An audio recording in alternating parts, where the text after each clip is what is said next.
وتعالى في شان حبيبه مخبرا وآمرا إن الله وملائكته يصلون على النبي يا أيها الذين آمنوا صلوا عليه وسلموا تسليما الصلاة والسلام عليك يا رسول الله وعلى آلك وأصحابك يا محبوب رب العالمين الصلاة والسلام عليك يا رسول الله وعلى آلك وأصحابك يا راحة العاشقين ز مہجوری برآمد جان عالم تراحم یا نبی اللہ تراحم نا آخر رحمت للعالمین ز محروما چرا فارغ نشینی بروں آور سرز برد یمانی کے روئے تست صبح زندگانی حدیم طائف نعلین پاکن شراک از رشتہ جہاں ماکن چے باشد گر کنی سوئم نگاہے ہمیشہ گر نہ باشد گاہے گاہے نگاہے یا رسول اللہ نگاہے نگاہے یا حبیب اللہ نگاہے صد ہزاراں جبریل اندر بشر بہر حق سوئے غریباں یک نظر یا رسول اللہ انظر حالنا یا حبیب اللہ اسما قالنا اننی فی بحر غم مغرقن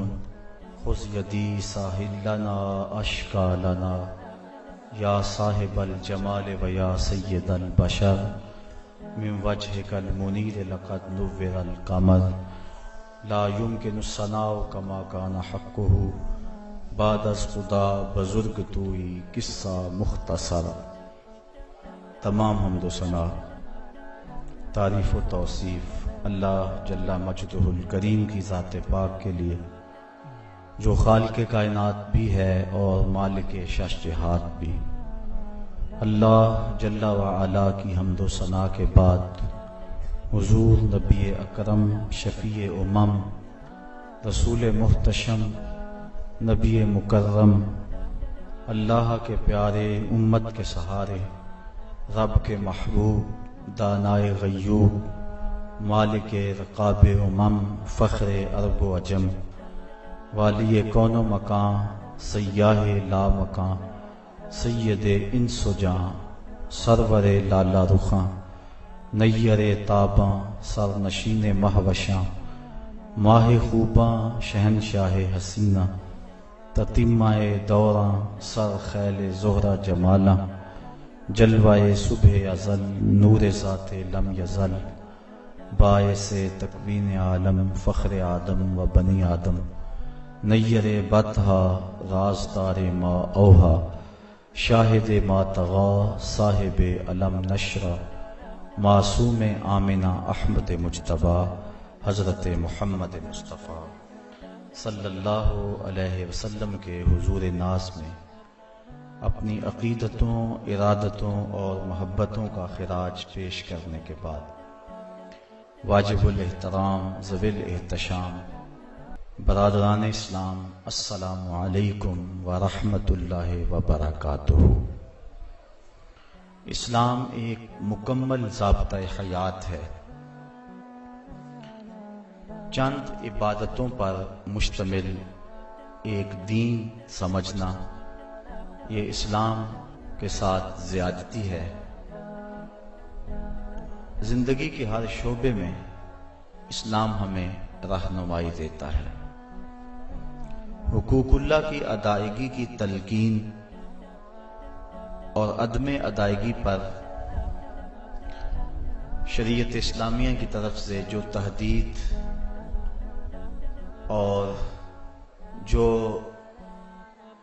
سختی اور آخرت میں سزاؤں اور جہنم کی آگ کا جو وعدہ ہے وہ بھی ہمارے پیش نظر رہے، لیکن اس کے ساتھ ساتھ یہ بات بھی ہماری نظر میں رہنی چاہیے کہ اسلام نے حقوق اللہ کے ساتھ ساتھ حقوق العباد کے باب میں ہمیں سخت تلقین کی ہے اور بندوں کے حق ادا کرنے کی شریعت اسلامیہ میں سخت تاکید فرمائی گئی ہے۔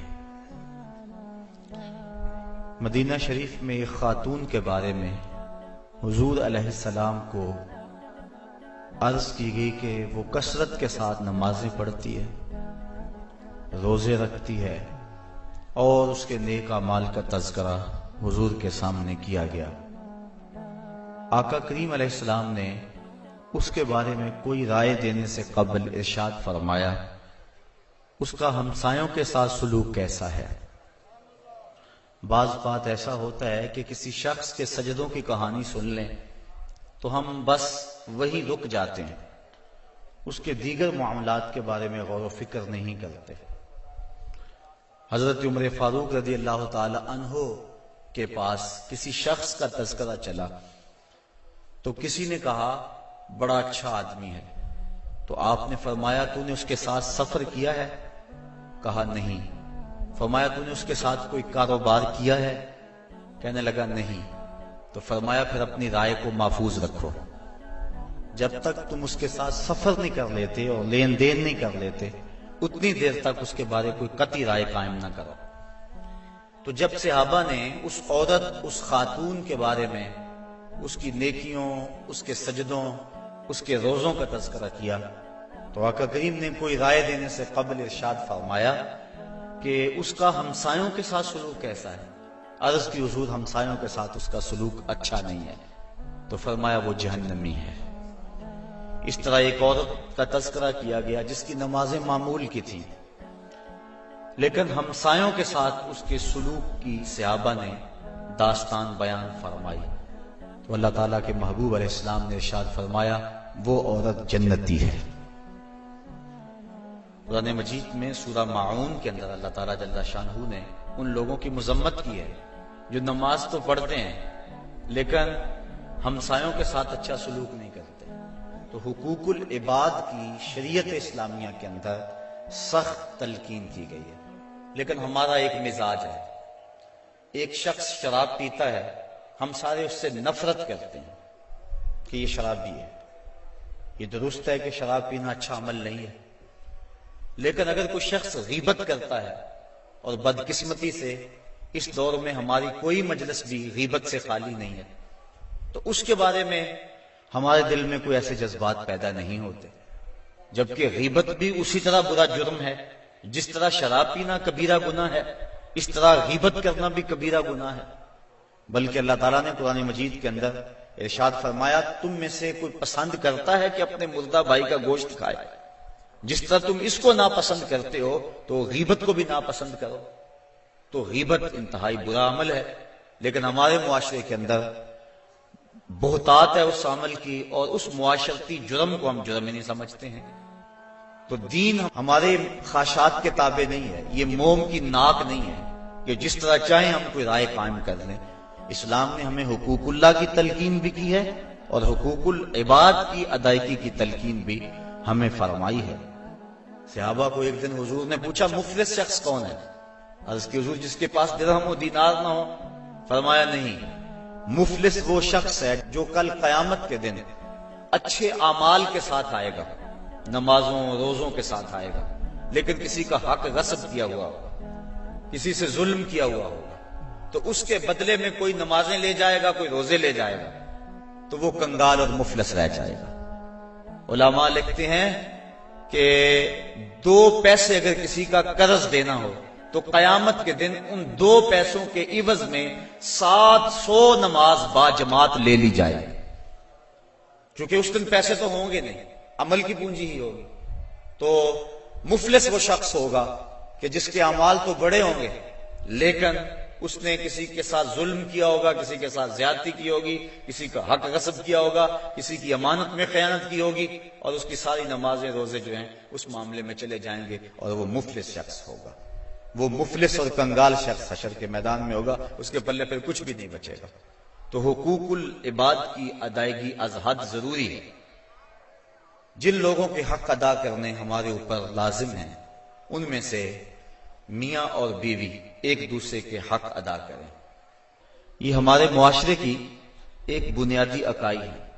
اگر میاں بیوی خوش ہوں گے تو گھر خوش ہوگا، دو خاندان خوش ہوں گے، رشتہ داری کے اندر حسن پیدا ہو جائے گا۔ لیکن اگر میاں اور بیوی کے باہم تعلق ٹھیک نہیں ہوں گے تو گھر برباد ہو جائے گا، اولاد کی تربیت خراب ہو جائے گی، دو خاندان برباد ہو جائیں گے، رشتہ داری کا تعلق کمزور ہو جائے گا۔ تو شریعت اسلامیہ نے اس کی سخت تلقین کی۔ ایک صحابی نے عرض کی، حضور بیوی کا حق کیا ہے؟ ما حق المرأة علی الزوج، عورت کا حق خامند کے اوپر کیا ہے؟ تو حضور علیہ السلام نے فرمایا کہ جو آپ کھائے وہ اس کو کھلائے۔ یعنی یہ نہیں ہے کہ میاں اور بیوی کے کھانے میں اور ان کی غذا میں فرق ہو، جس طرح کا کھانا خود کھائے اس طرح کا اپنی بیوی کو کھلائے۔ اور دوسرا فرمایا کہ جس طرح کا خود لباس پہنے اس طرح کا اپنی بیوی کو لباس پہنائے۔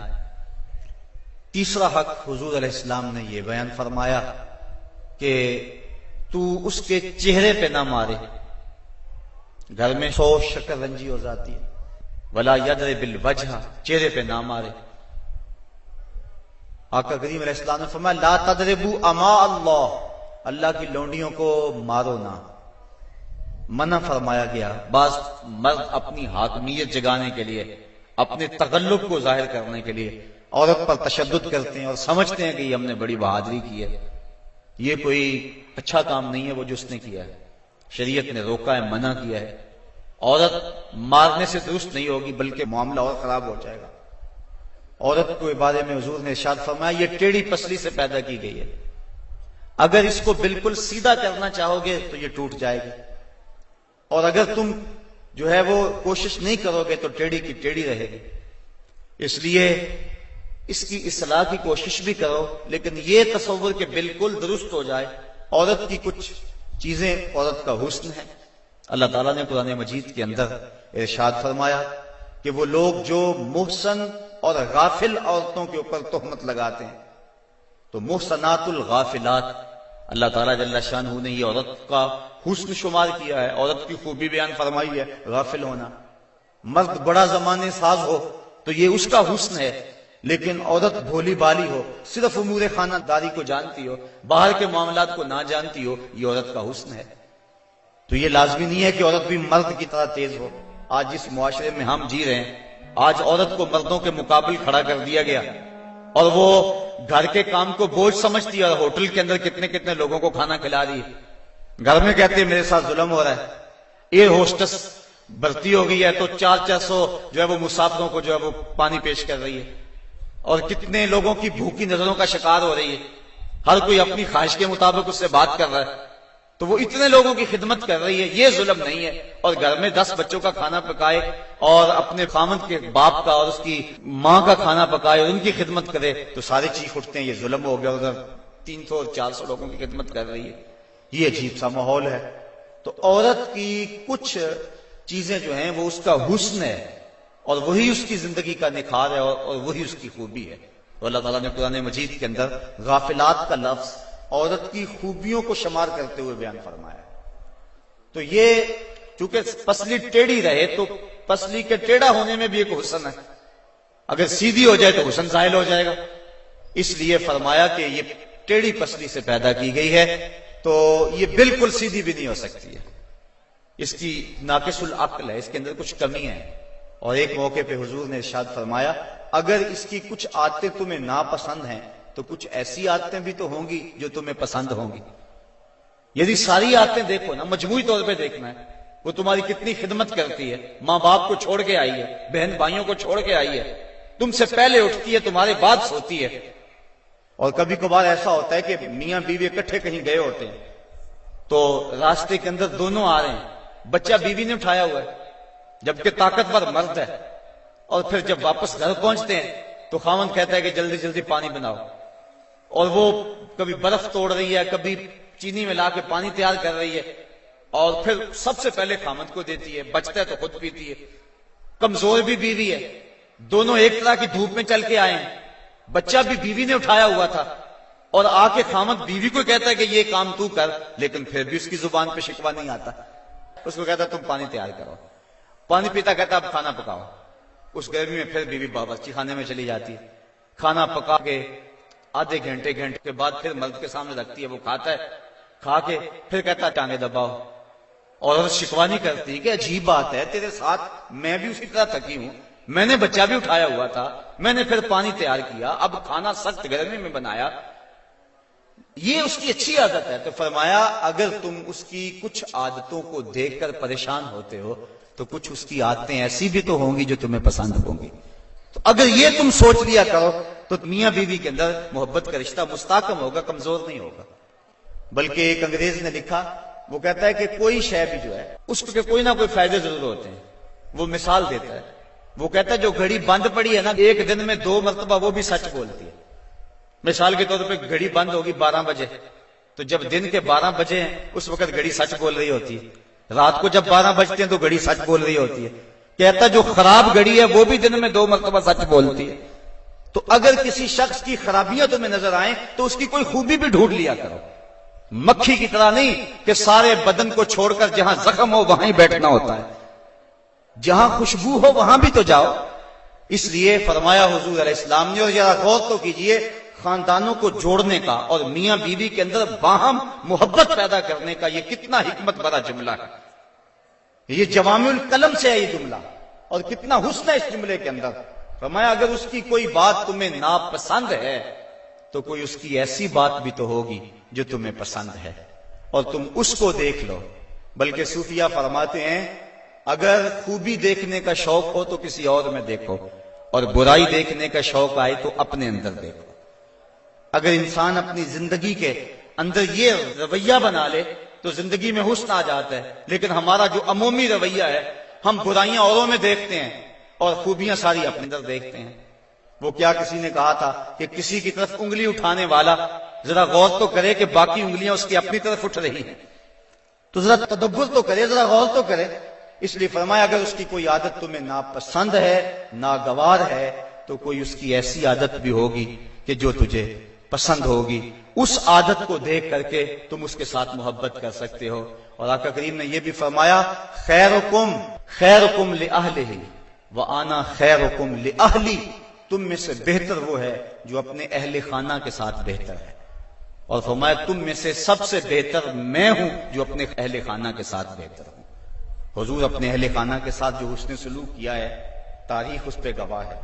جب آقا کریم کا وصال ہوا 9 بیویاں اس وقت حضور کے نکاح میں تھیں، اور آقا کریم علیہ السلام کی ایک بیوی کو بھی حضور پہ شکایت نہیں تھی۔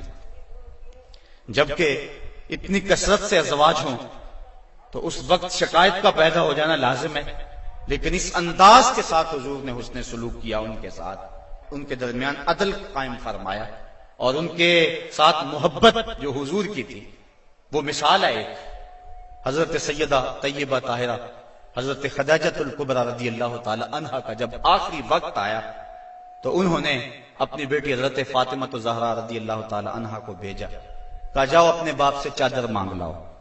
تو سیدہ فاطمہ حاضر ہوئی، عرض کی امی چادر مانگ رہی ہیں۔ تو حضور علیہ السلام نے فرمایا بیٹا اپنی ماں سے پوچھو نا چادر کیا کرنی ہے۔ تو حضرت خدیجہ الکبریٰ رضی اللہ تعالی عنہا کی خدمت میں پوچھنے کے لیے حضرت فاطمہ واپس آ رہی ہیں، تو حضرت نبی رحمت صلی اللہ علیہ وسلم بھی پیچھے آ گئے۔ حضرت خدیجہ سخت بیمار تھی، عرض کی حضور اس وقت جو میری حالت ہے آپ دیکھ رہے ہیں، مجھے لگتا ہے کہ یہ میرا آخری وقت آ گیا ہے، میں نے چادر اس لیے مانگی ہے کہ اس چادر سے مجھے کفن دیا جائے۔ اب سنو حضور نے کیا جواب دیا۔ آقا کریم کی آنکھوں میں آنسو آ گئے اور فرمایا خدیجہ تو نے تو چادر مانگی ہے، لو اردت جلدی لا آتیتو کے، اگر تو میری جلد بھی مانگتی میں وہ بھی اتار کے دے دیتا۔ یہ ہے محبت بیوی کے ساتھ، یہ ہے پیار کا رشتہ۔ حضرت ام المومنین سیدہ عائشہ صدیقہ رضی اللہ تعالی عنہا فرماتی ہیں حضور کثرت سے حضرت خدیجہ کا تذکرہ کرتے تھے۔ ایک دن مجھ سے نہ رہا گیا، میں نے کہا حضور آپ اس بوڑھی عورت کا تذکرہ نہیں چھوڑتے؟ تو حضور نے فرمایا عائشہ مجھے خدیجہ کے بارے تکلیف نہ دو، جب پورے مکے نے میرا انکار کیا تھا اس نے میرا اقرار کیا تھا۔ حضرت عائشہ صدیقہ رضی اللہ تعالی عنہا فرماتی ہیں ایک دن حضور بقیع سے واپس آ رہے تھے، میرے سر میں سخت درد ہو رہا تھا، حضور تشریف لائے تو میں نے کہا واہ راسا ہو، ہائے میرا سر گیا۔ تو حضور علیہ السلام نے کہا وَأَنَا یا عائشہ، عائشہ یہ تیرے سر میں درد نہیں، یہ تو میرے سر میں درد ہو رہا ہے۔ یہ بیوی کے ساتھ محبت کا انداز ہے جو حضور نے اختیار فرمایا۔ یہ کیسا پیار ہے، یہ کیسی الفت ہے، ذرا غور تو کریں۔ حضرت سودا رضی اللہ تعالی عنہا حضور ان کے ہاں تشریف فرما تھے۔ حضرت عائشہ صدیقہ رضی اللہ تعالی عنہا نے کچھ پکایا، میٹھی چیز تیار کی، جی میں آیا حضور کو دوں۔ آقا کریم حضرت سودا رضی اللہ تعالی عنہا کے ہاں تھے، انہوں نے وہ شے اٹھائی اور حضرت سودا کے حجرے میں چلی گئیں۔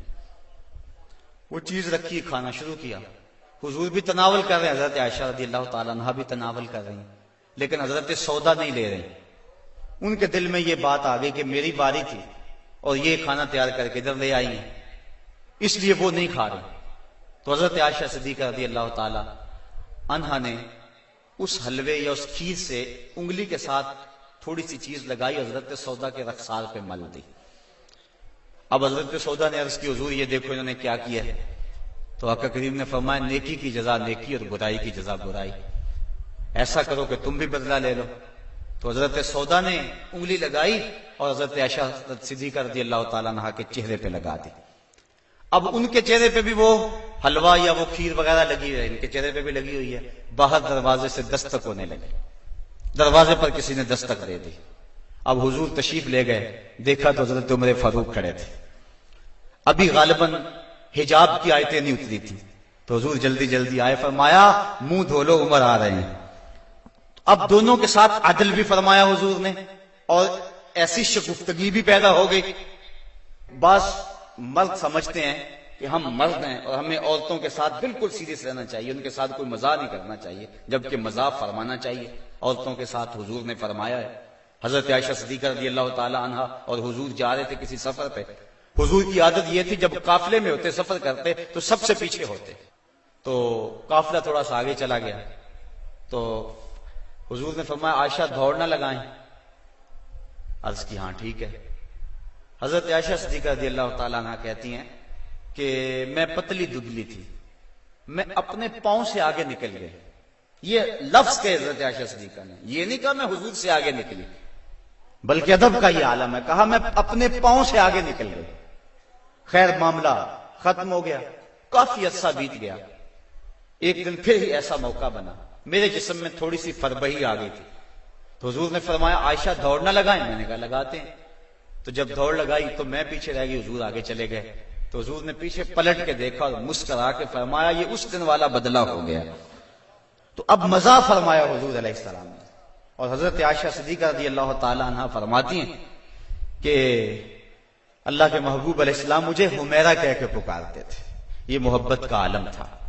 تو عورت کے ساتھ اس نے سلوک کرنے کا درس دیا گیا ہے، تو فرمایا اس کو مارو نہ، ولا یکبہ، اور اس کو گالی نہ دو۔ عورت کو گالی گلوچ کرنا یہ کوئی اچھی عادت نہیں ہے۔ کسی کو گالی دیں آپ یا مجھے کوئی گالی دے تو میرے دل میں جو ہے وہ زخم لگے گا اس گالی کا۔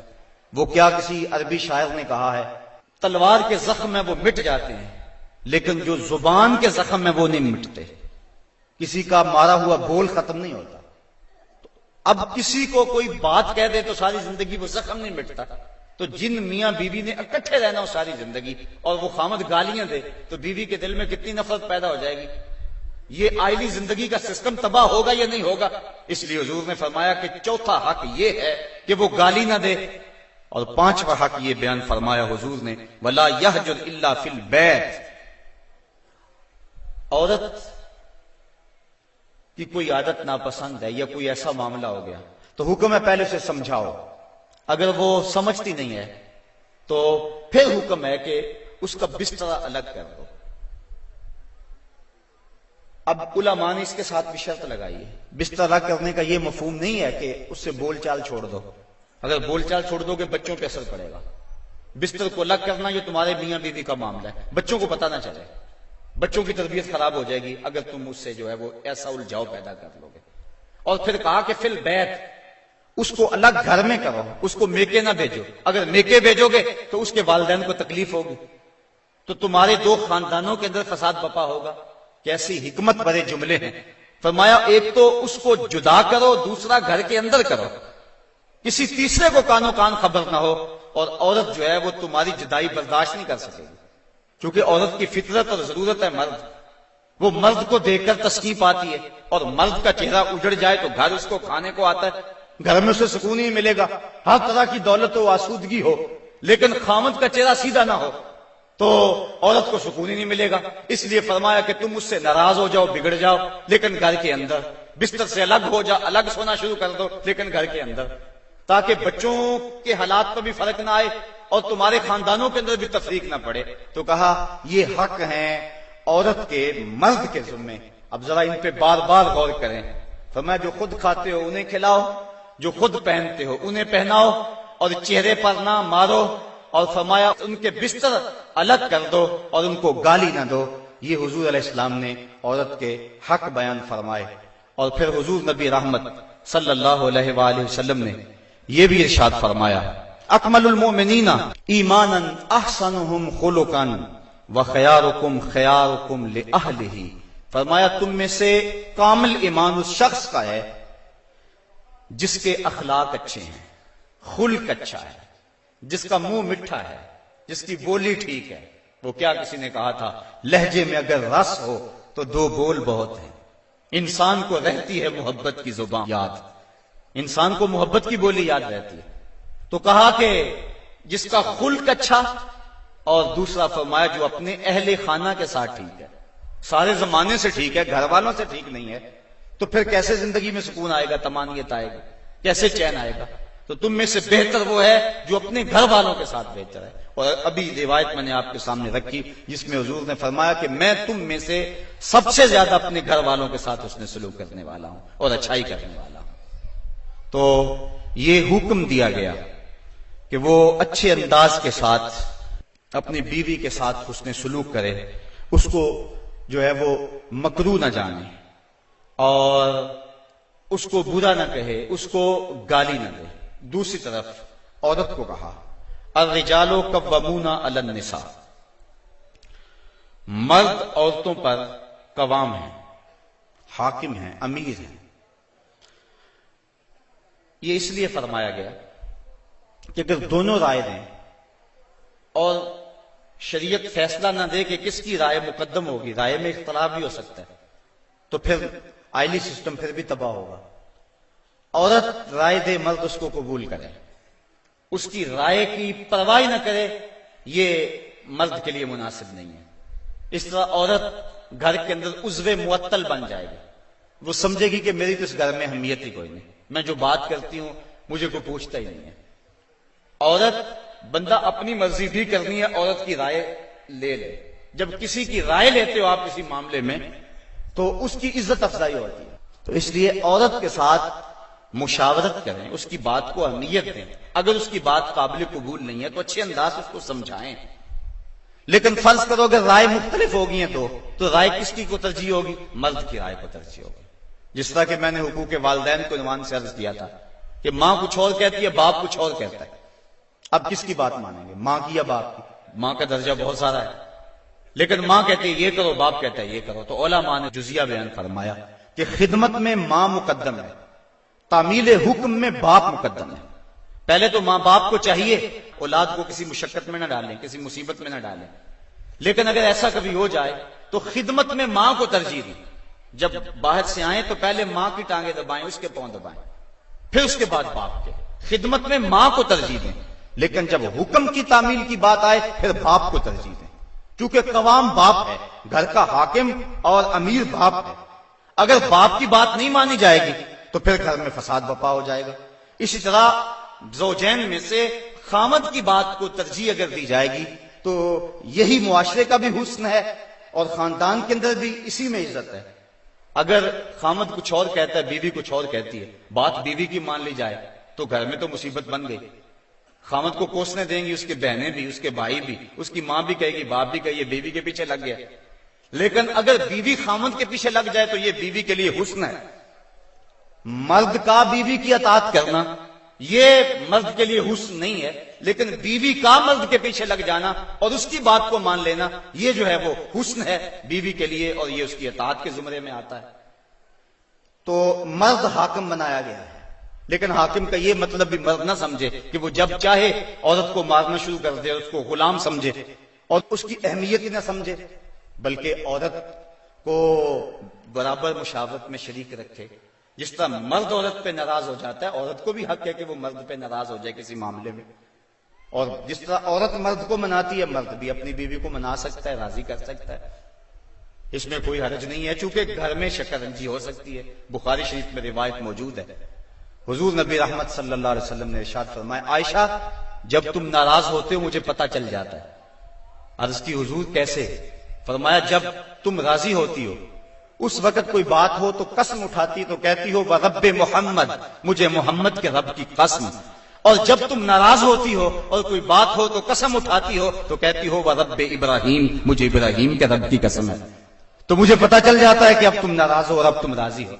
تو جب حضرت عائشہ صدیقہ رضی اللہ تعالیٰ عنہا نے یہ بات سنی تو کہا ما احجرو الا اسمک، حضور میں صرف آپ کا نام ہی چھوڑتی ہوں، دل میں تو آپ ہی ہوتے ہیں، دل میں تو آپ ہی کے ڈیرے ہیں اور آپ ہی کے بسیرے ہیں۔ تو یہ اسلام نے ہمیں کیسا روشن راستہ دیا، اور حضور کی سیرت اور حضور کا عمل ہمارے سامنے ہے۔ تو میاں بیوی کے اندر باہم شکر رنجی ہو سکتی ہے، تو اس کے اندر جو ہے ایک فریق ناراض ہو گیا تو دوسرا راضی کر لے، دوسرا ناراض ہو گیا تو پہلا راضی کر لے۔ کس قدر گھر میں حسن آ جائے گا، جب گھر حسین ہوگا تو سارا معاشرہ حسین ہو جائے گا۔ لیکن اگر یہ جو بنیادی اکائی ہے اس میں حسن نہ ہوا تو باقی حسن کیسے ہو سکتا ہے؟ تو حاکم ہے مرد، اور جس طرح عورت کے کچھ حقوق ہیں مرد کے بھی کچھ حقوق ہیں۔ حضور علیہ السلام نے ارشاد فرمایا لا یحل للمرأة ان تصوم وزوجها شاہد الا باذنہ ولا تاذن فی بیتہ الا باذنہ، فرمایا عورت کو یہ حق نہیں پہنچتا کہ وہ روزے رکھے جبکہ خامد گھر میں ہو۔ نفلی روزہ رکھنا اگر عورت کو ہو تو وہ خامد سے پوچھ کے رکھے گی، خامد کی اجازت اور اذن کے بغیر عورت روزہ بھی نہیں رکھ سکتی، کیونکہ خامد کی رضا کا حاصل کرنا عورت کے لیے بہتر نفلی عبادت ہے۔ اس لیے اگر خامد راضی نہیں ہے تو روزہ نہ رکھے، راضی ہے تو رکھ لے۔ اور فرمایا حضور علیہ السلام نے دوسری بات یہ ہے کہ وہ اس کے گھر میں جس کو وہ ناپسند کرتا ہے اس کو آنے نہ دے، اذن نہ دے۔ اور ایک حدیث کے اندر یہ لفظ ہیں کہ حضور علیہ السلام نے ارشاد فرمایا کہ وہ خامند کے بستر کو روندنے نہ دے۔ یعنی خامند جس بستر پہ بیٹھتا ہے، سوتا ہے، آرام کرتا ہے، اس بستر پہ کسی کو نہ چڑھنے دے۔ اور اس پر حضرت ام حبیبہ رضی اللہ تعالی عنہا کا عمل ہمارے سامنے ہے۔ یہ ابو سفیان کی بیٹی ہیں، اور حضور پر حضرت ام حبیبہ ایمان لے آتی ہیں، ان کا شوہر بھی ایمان لے آتا ہے۔ جب ہجرت حبشہ ہوئی تو یہ دونوں میاں بیوی حبشہ کی طرف ہجرت کر گئے۔ کچھ عرصہ وہاں گزرا، ایک دن حضرت ام حبیبہ سوئیں تو خواب دیکھا ہے کہ میرے خامد کا چہرہ بدل گیا، تو سخت پریشان ہوئی۔ صبح اٹھی تو پتہ چلا کہ خامد عیسائی ہو گیا، کسی عیسائی کے پاس بیٹھنا اٹھنا تھا تو اس نے اپنا دین بدل لیا۔ تو حضرت ام حبیبہ رضی اللہ تعالیٰ عنہ الگ ہو گئی۔ کچھ عرصے کے بعد خامد بھی فوت ہو گیا۔ اب وہاں پردیس میں سارے جہان کو چھوڑ کر وہاں گھر بس آیا تھا تو وہاں وہ تنہا ہو گئی، تو سخت پریشان تھی۔ آقا کریم علیہ السلام نے حبشہ کے حکمران نجاشی کے ذریعے حضرت ام حبیبہ رضی اللہ تعالی عنہا کو پیغام نکاح بھیجا۔ نجاشی نے ایک لونڈی بھیجی کہ جا کے ام حبیبہ کو کہو کہ اللہ کے نبی تم سے نکاح کرنا چاہتے ہیں۔ اب حضرت ام حبیبہ کی زبانی اگلی کہانی سنیے۔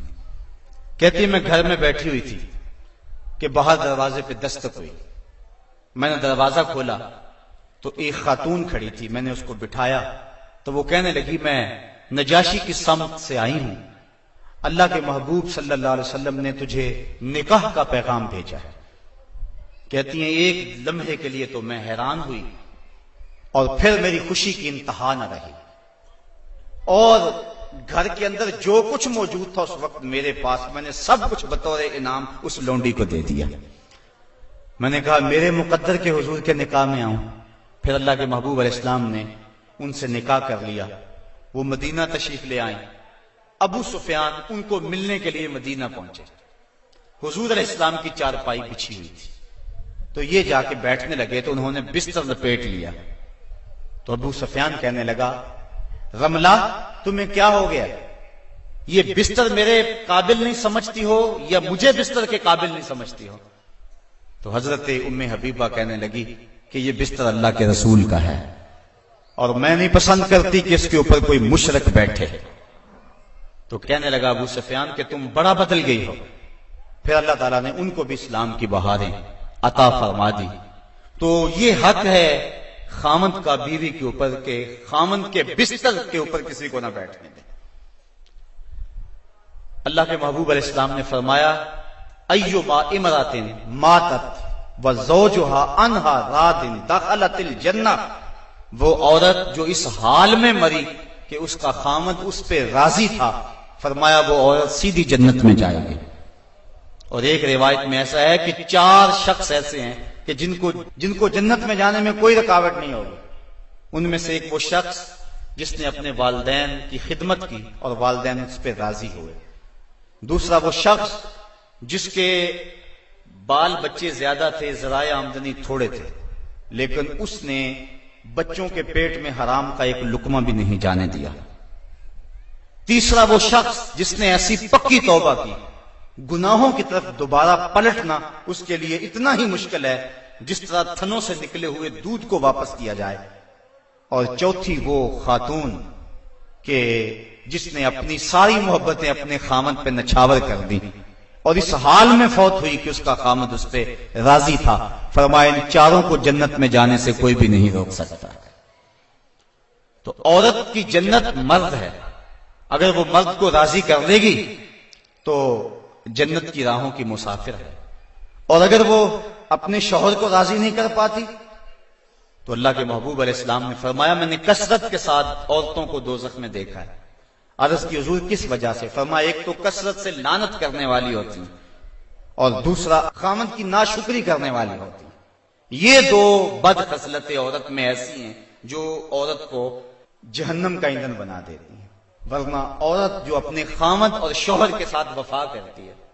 کسی بزرگ نے کہا کہ عورت نے 2 بول بولے کہ میں تیری ہوں، پھر زمانہ بدل گیا وہ نہ بدلی، اس نے وفا کی حد کر دی۔ تو وہ بزرگ کہتے جس طرح عورت نے وفا کی حد کر دی، اگر بندہ اپنے رب سے حد کر دے یوں وفا کی تو اللہ کتنا کرم اس کے اوپر فرمائے۔ اب عورت دکھ بھی سہتی ہے، تکلیفیں بھی سہتی ہے، لیکن اپنے اس قول سے نہیں پھرتی، بدلتی نہیں ہے۔ اس کی آرزو یہ ہوتی ہے اس گھر میں سرخ جوڑا پہن کے آئی تھی، سفید لباس لے کر نکلوں اس گھر سے، یہ اس کی آرزو ہوتی ہے۔ اور کسی عورت کی یہ خوش قسمتی ہے۔ تو عورت اگر اپنے خامن کو راضی رکھتی ہے تو وہ جنت کی مسافرہ ہے، لیکن اگر اپنے خامن کو ناراض کر دیتی ہے تو وہ جنت کی خوشبو بھی نہیں پائے گی۔ اس حال میں مرے کہ اس کا شوہر اس سے راضی ہو جائے۔ اللہ اکبر۔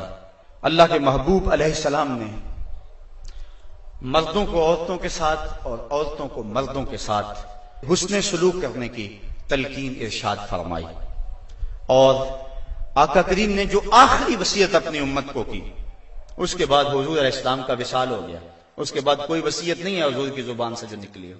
فرمایا لوگوں میں تمہیں 2 چیزوں کی وصیت کرتا ہوں، ایک الصلاۃ الصلاۃ، نماز نماز، یعنی نماز کو نہ چھوڑنا، اور دوسری وصیت یہ تھی کہ میں 2 کمزوروں کے بارے میں تمہیں اللہ سے ڈراتا ہوں، ایک غلام اور دوسری تمہاری بیویاں۔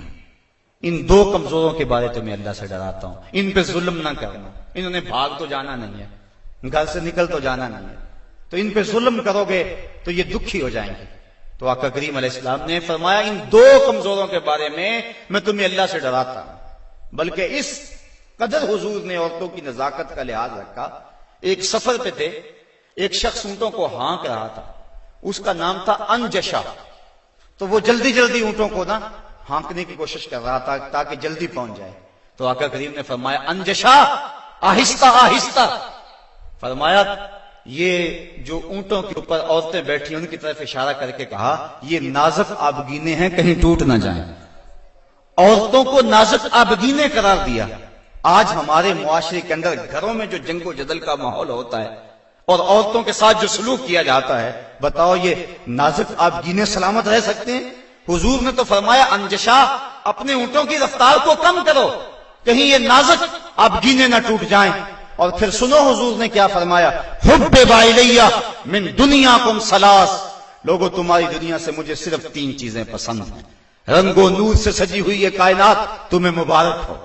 یہ بزم کواکب کا نور، یہ افلاک، یہ زمین، یہ لہلہاتے ہوئے سبزے، یہ کائنات کا حسن، یہ کوثے قضا کی رنگینیاں، یہ بہاروں کے رنگ، یہ پربتوں کی کتاریں، یہ مرغن غذائیں، یہ انواع و اقسام کے پھل، زندگی کا سارا حسن، یہ موسموں کا نور اور روشنی، سب کچھ تمہیں مبارک ہو. فرمایا مجھے تو صرف تمہاری دنیا سے صرف 3 چیزیں پسند ہیں. یہ نہیں کہا میری دنیا سے، کہا تمہاری دنیا سے. بلکہ ایک حدیث کے لفظ حضور نے یوں فرمایا کہ میری مثال ایسے ہے تمہاری دنیا کے ساتھ جس طرح کوئی مسافر گزر رہا ہو اور راستے میں کوئی درخت ہو اور وہ چند لمحوں کے لیے اس کی چھاؤں میں بیٹھ جائے. تو کہا میں تو چند لمحوں کے لیے رکا ہوں، اور رک کے ایک ایک لمحہ انسان کو زندگی گزارنے کا راستہ بتا گئے ہیں. چند لمحوں کے لیے وہ ٹھہرے ہیں جس پیڑ کے نیچے.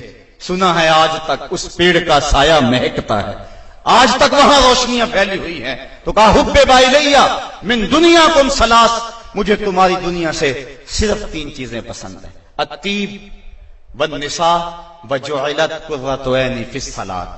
ایک خوشبو، دوسری منکوحہ عورتیں، اور تیسری میری آنکھوں کی ٹھنڈک نماز میں رکھی گئی ہے. تو صاحبو، میرے اور آپ کے آقا و مولا حضور نبی رحمت صلی اللہ علیہ وآلہ وسلم نے یہی ہمیں وصیتیں کی. عورتوں کے ساتھ اس نے سلوک کرنے کا، اور عورتوں کو حکم دیا کہ تم اپنے خامند کے ساتھ اس نے سلوک کرو. بلکہ فرمایا کہ اگر اللہ کے علاوہ کسی کو سجدہ جائز ہوتا تو میں بیوی کو حکم دیتا کہ وہ اپنے خامند کو سجدہ کیا کرے. عورت کو یہ بھی اذن نہیں ہے کہ وہ مرد کی اجازت کے بغیر گھر سے نکلے. اگر مرد پابند کرنا چاہے عورت کو ہمت نہیں ہے کہ نکلے، شریعت نے منع کیا.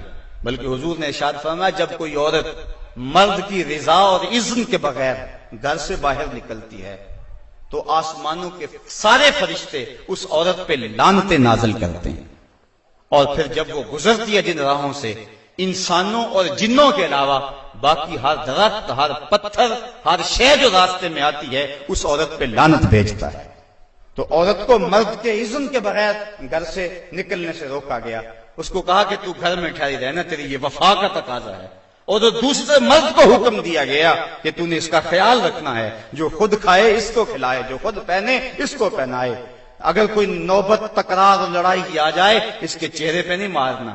بعض علماء نے کہا کہ اگر مارنا ناگزیر ہو جائے، جس طرح کہ سورہ نساء میں اللہ تعالیٰ نے فرمایا کہ اگر ان سے کوئی ایسا کام سرزد ہو جائے تو پھر ان کو مار لو، تو اس کی شرط لگائی کہ مار علم والی نہ ہو بلکہ اس سے ذہنی تکلیف پہنچانا مقصود ہو.